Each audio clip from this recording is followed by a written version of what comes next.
샬롬, 우리 주 예수 그리스도의 은혜와 평강이 함께하기를 기도하고 또한 축복합니다. 오늘 함께 묵상할 시편 말씀은 시편 78편입니다. 그런데 시편 78편은 72개의 절로 이루어진 굉장히 긴 시 중에 해당합니다. 그래서 본문은 읽지 않고 바로 묵상에 대한 말씀을 나누겠습니다. 말씀드린 것처럼 72개의 절로 이루어진 아삽이 지은 시로 알려지고 있습니다. 아삽은 선견자라고 불리는데 시편 78편을 통해 현재의 세대에게 다음 세대와 장차 올 세대를 위한 매우 중요한 교훈을 하고 있습니다. 아삽은 다윗 왕 때의 사람입니다. 다윗 왕의 시대는 비교적 하나님과 신실한 관계를 이루고 있었습니다. 아삽은 다윗 왕이 죽고 지혜로운 솔로몬이 왕이 될 때 솔로몬 왕의 세대에도 하나님과 더 나은 관계가 되기를 바라는 염원으로 시편 78편을 기록했다고 생각됩니다. 그런데 저는 이런 아삽의 마음이 주 예수께서 십자가에서 죽임을 당하시기 위해 골고다 언덕으로 올라가실 때 누가복음 23장 28절에서 말씀하신 예수께서 돌이켜 그들을 향하여 이르시되 예루살렘의 딸들아 나를 위하여 울지 말고 너희와 너희 자녀를 위하여 울라 라는 그 말씀이 떠오르게 됩니다. 주 예수께서 예수 때문에 울고 있던 여인들에게 이 말씀을 하신 것은 예수는 하나님과의 1:1 관계 속에서 사람의 일을 하고 계시는 것이었습니다. 즉 당신의 일을 하고 계시는 것이었습니다. 그런데 예루살렘의 사람들과 그 다음 세대와 장차 태어날 세대는 하나님과 1:1 관계를 잊어버린 채 공동체나 집단에 속해 하나님과의 관계를 잘 유지하고 있다고 착각하고 있었기 때문입니다. 아삽은 선견자이며 시인입니다. 시인은 하나님과의 1:1 관계가 없이 공동체나 집단에 속해 있으므로 하나님과의 관계가 잘 유지될 수 있다는 것이 얼마나 위험한 착각인지를 지나간 세대인 배역한 조상들의 모습을 통해 알고 있습니다. 따라서 저는 시편 78편은 하나님과의 1:1 관계가 없는 채로 혹은 있어도 너무나 희미한 사람들이 자신들의 공동체나 집단은 안전하다고 착각하는 사람들을 향한 주 예수의 음성이라고 생각합니다. 이런 사람들의 공동체나 집단이나 가정에 주 예수께서 오셔서 다음 세대에 대한 설교를 하신다면 내가 이미 시편 78편을 통해 모든 것을 말했다라고 1분 메시지를 전하시면서 강력한 회개와 삶의 변화를 현 세대에게 요구할 것이라고 저는 생각합니다. 시편 78편은 72개의 절로 이루어진 비교적 긴 시이지만은 1절부터 8절을 통해 현재 세대의 각성을 촉구합니다. 현재의 세대가 먼저 말씀을 통하여 나타나신 하나님을 믿고 말씀을 통해 알려진 하나님께서 하신 일들을 기억하고 완고하고 변덕스러운 조상들처럼 되지 말고 하나님께 신실한 사람이 되라는 것입니다. 그리고 9절부터 11절은 배역한 조상 세대에 대한 고발입니다. 그들은 하나님과 함께 있다가 어려운 일이 생기면 도망가 버리고 자기에게 이익이 되지 않으면 말씀을 따르는 것을 거절하고 유불리에 따라 하나님께서 행하신 일은 자신들과는 관계가 없다고 생각하는 배역한 이스라엘 백성의 인간성을 고발하고 있습니다. 그리고 12절부터 72절까지는 과거 사실을 바탕으로 반복되는 이스라엘의 불순종과 배역을 말하며 그런 조상들에게 행하신 하나님의 자비와 은혜와 회복을 위한 단호한 하나님의 행동을 말합니다. 다윗의 시대는 하나님과 비교적 화목한 시대였습니다. 그것은 하나님과 다윗의 화목함에서 시작되었습니다. 그로 인해 이스라엘 백성은 다윗 왕을 본받아 하나님과 화목하기 위해 애를 썼습니다. 그 결과 하나님과 1:1로 화목한 사람들이 모인 이스라엘은 평화와 번영을 추구할 수 있었습니다.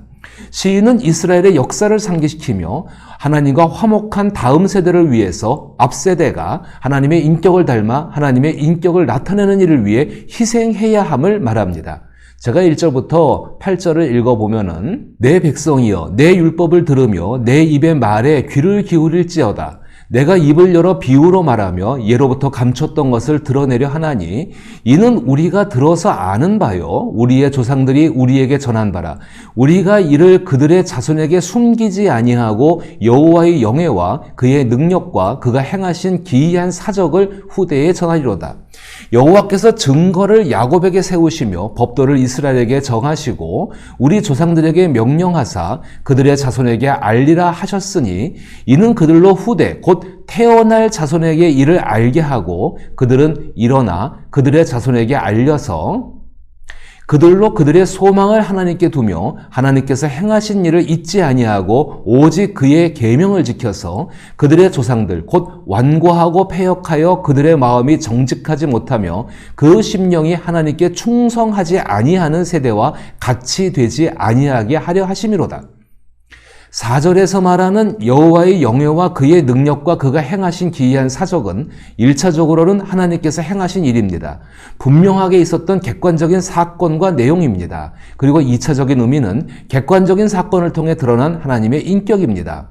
하나님께서 행하신 사건은 사람들이 알든지 모르든지 간에 혹은 믿든지 믿지 않든지 간에 역사의 한 시점에 분명히 존재한 사건입니다. 그런데도 사람들의 기억 속에서 잊혀질 수 있습니다. 그러나 하나님께서 행하신 그 사건과 그 사건을 행하신 하나님의 인격은 영원합니다. 하나님의 인격은 하나님과 1:1 관계를 맺은 사람의 말과 행동을 통해 나타납니다. 앞 세대가 하나님의 인격을 따라서 살지 않으면 다음 세대는 하나님께서 행하신 일을 글로 읽고 말로 들어도 하나님의 인격을 확신할 수 없는 것은 자명한 일입니다.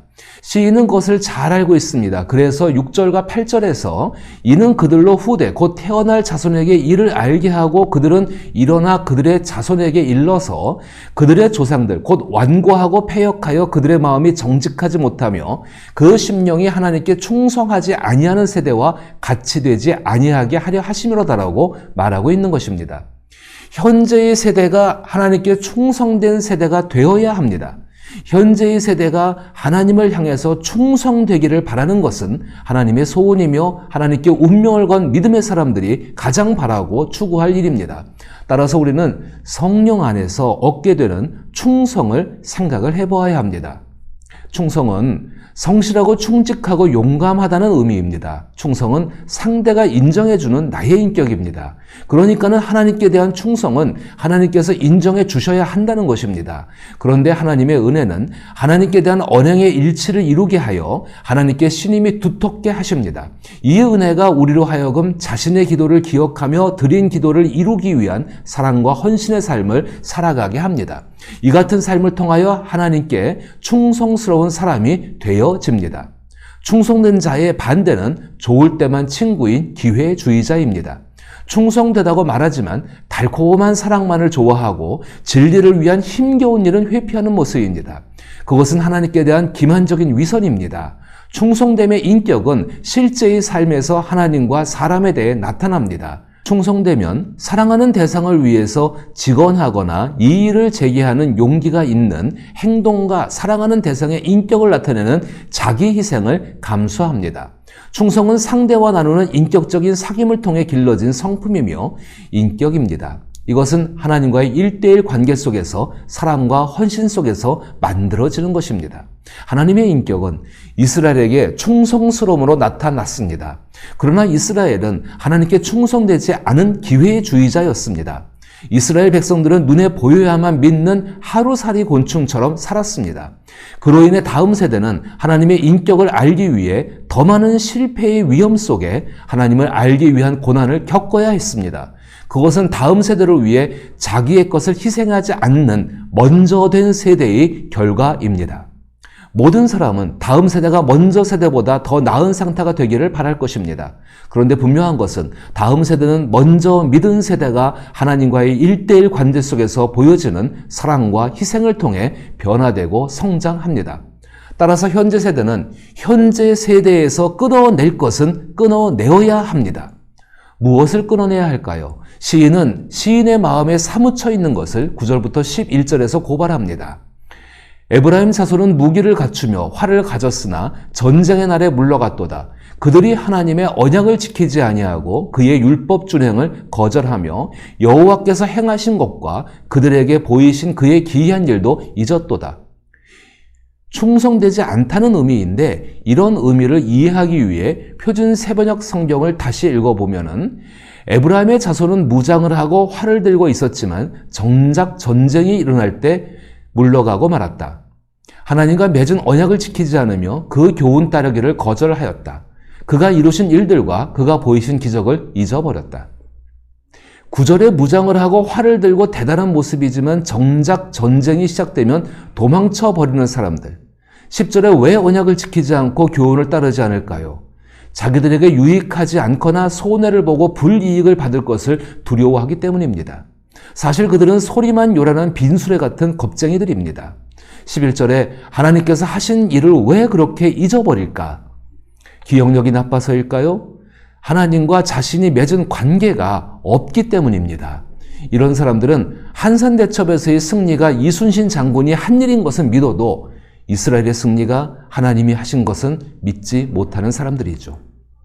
이런 사람들의 공통된 특징을 22절에서 이는 하나님을 믿지 아니하며 그의 구원을 의지하지 아니한 때문이다라고 하나님과 관계없는 삶을 살다가 결국 스스로 망하는 모습으로 이야기합니다. 아삽은 다윗 왕이 다스리는 이스라엘에 속해 있다고 하나님께 구원받는 것이 아님을 분명하게 말합니다.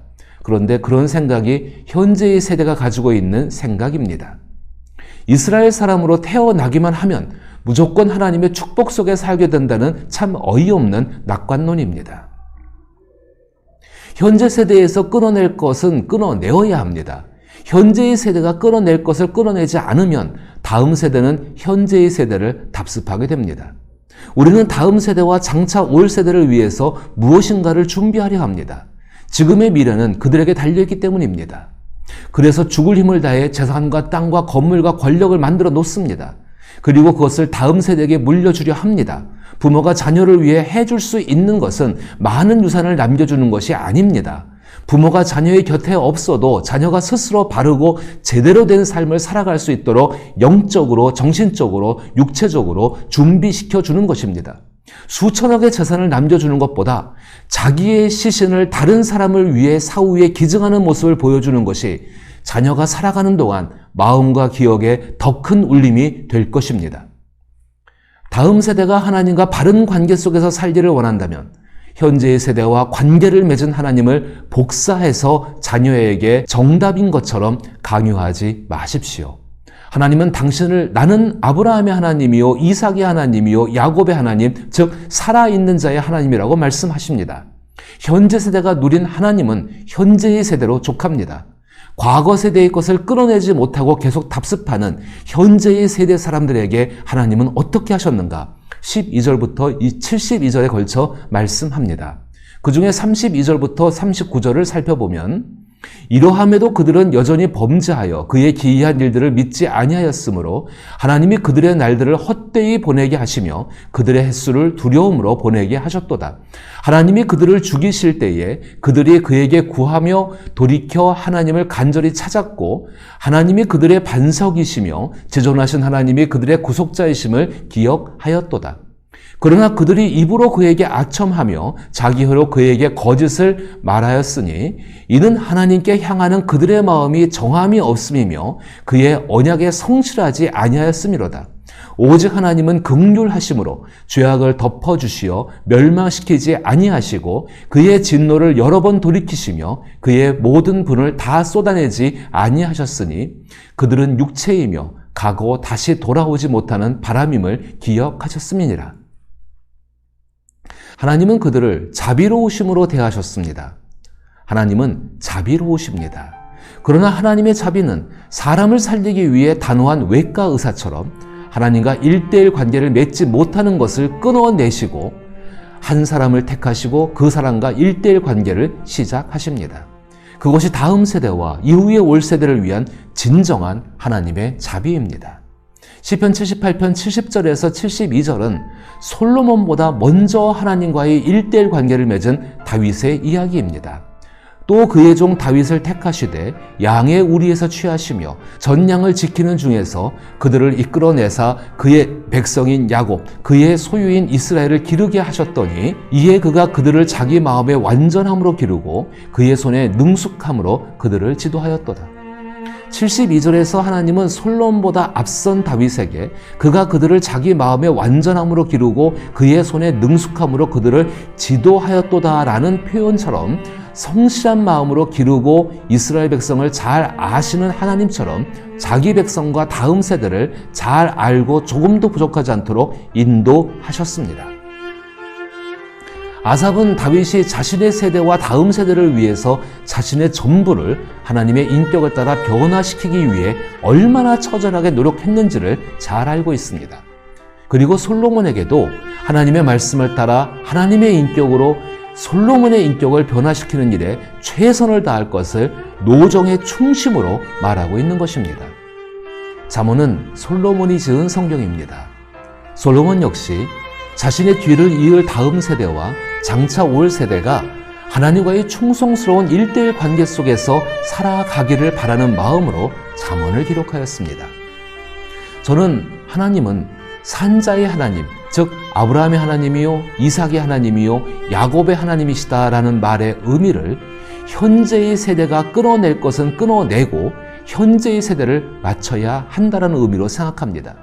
그것이 죄 지은 인류를 대표해서 십자가의 죽으심으로 하나님과의 1:1 관계를 죄악으로 물들였던 현재 세대를 대신해서 끊어낼 것을 끊어내신 하나님 아들의 모습입니다.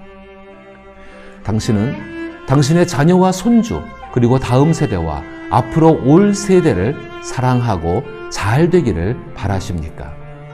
하나님과의 1:1 관계를 해롭게 하는 것을 끊어내십시오. 당신의 손으로 말입니다. 설령 그것이 밑둥이 잘리는 것 같다 할지라도 그 위에 하나님께서 자라게 하시는 새싹이 자라납니다. 그 일은 금수저 흙수저라고 불리는 세상에서 자기를 포기한 다음 세대에게 하나님으로 인한 가장 공평한 기회를 만드는 일입니다. 공동체와 집단이 하나님의 구원을 이룬다는 생각을 끊어내십시오. 이 같은 일에 자신의 삶을 성령의 도움으로 살아낼 수 있기를 나사렛 예수의 이름으로 축복합니다.